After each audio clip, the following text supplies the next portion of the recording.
రంగారెడ్డి జిల్లా ఇబ్రహీంపట్నంలో సొంత అక్కనే తమ్ముడు హత్య చేయటం కలకలం రేపింది. కానిస్టేబుల్గా పనిచేస్తున్న నాగమణిని స్కూటీపై వెళ్తుండగా కారుతో ఢీకొట్టి ఆపై కొడవలతో పొడిచి చంపేశాడు తమ్ముడు పరమేష్. హయత్నగర్ పోలీస్ స్టేషన్లో నాగమణి పనిచేస్తోంది. ఆమె స్వగ్రామం రాయపోలు. పరమేష్ దాడిలో తీవ్రంగా గాయపడిన నాగమణి అక్కడికక్కడే ప్రాణాలు విడిచింది. నాగమణి నెల రోజుల క్రితం ప్రేమ వివాహం చేసుకుంది.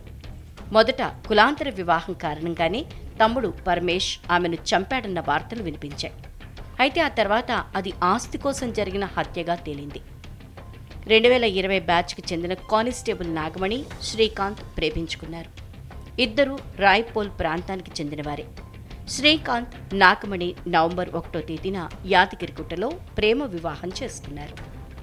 వివాహం అనంతరం హయత్ నగర్లో నాగమణి, శ్రీకాంత్ నివాసముంటున్నారు. తన అక్క కానిస్టేబుల్ నాగమణిని హత్య చేసిన తర్వాత తమ్ముడు పరమేష్ స్వయంగా పోలీసుల వద్దకు వెళ్లి లొంగిపోయాడు. ఈరోజు రాయపూల్ లిమిట్స్లో ఒకటి ఉమెన్ని హత్య చేయడం జరిగింది. ఈ అమ్మాయి వచ్చేసి 2020 బ్యాచ్ కానిస్టేబుల్ హయత్నగర్ పోలీస్ స్టేషన్లో విధులు నిర్వహిస్తుంది.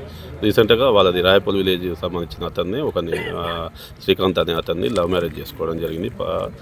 చేసుకున్న తర్వాత వాళ్ళు వచ్చే హయత్నగర్లో ఉంటారు. నిన్న హాలిడే అని ఇక్కడికి రావడం జరిగింది. ఇప్పుడు మార్నింగ్ డ్యూటీ పోయే సమయంలో అన్నోన్ పర్సన్ వాళ్ళ ఫ్యామిలీ రిలేటెడే అయి ఉండొచ్చు. వాళ్ళ బ్రదర్ని అనుమానిస్తున్నాము. ఫర్దర్గా వాళ్ళ బ్రదర్ని పట్టుకున్నాక దాని ఇన్వెస్టిగేషన్ మళ్ళీ కంప్లీట్ చేస్తామండి. ఇప్పుడు అమ్మాయి హయత్నగర్ పోలీస్ స్టేషన్లో పనిచేస్తుంది. కత్తితోటి మెడ మీద నరికి చంపేశారు. నాగమణికి గతంలోనే పెళ్లయింది. అయితే కొన్నేళ్లకే భర్తతో మనస్పర్ధలు రావడంతో వారిద్దరూ విడిపోయారు. ఆ తర్వాత శ్రీకాంత్ను ప్రేమించి వివాహం చేసుకుంది. నాగమణికి తల్లిదండ్రులు లేరు, తమ్ముడు మాత్రమే ఉన్నాడు. అయితే తమ పెళ్లి పరమేష్కు ఇష్టం లేదని, పెళ్లి సమయంలోనే కేసు పెట్టారని, చంపుతామని బెదిరించారని నాగమణి భర్త ఆరోపిస్తున్నారు. మ్యారేజ్ అయినప్పుడు ఇక్కడ వచ్చి కేసు పెట్టిపోయినాం మేము.